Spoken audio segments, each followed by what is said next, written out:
Sibingelele bazalwane kuyiSunday enhle leyasamini sokhonzana uNkulunkulu emabandleni ethu ahlukene. Nginevesi ebengifunda nje ekuseni leli ithokozisile inhliziyo yami lilapha kuJeremiya chapter 18 likhuluma ngombumbi.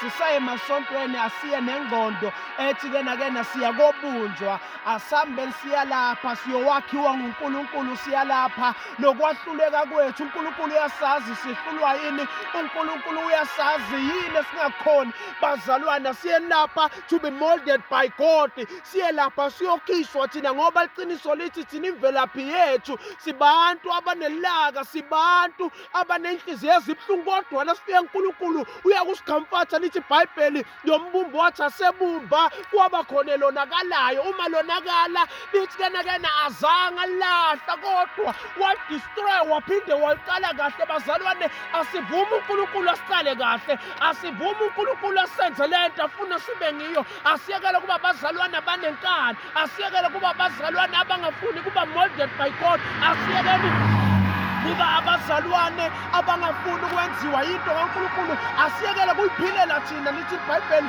masesindisiwe sesiphilela Kristu, okwakudala kudlulile sibheka sekuvele okusa.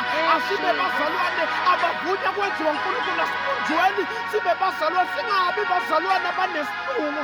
Asingoba umuntu onebuhlungu wake baba wathi mekhuluma umuntu onobuhlungu ingozi kuye, ingozi emphakathini, ngoba into ayikhulumayo ebuhlungu bakhe.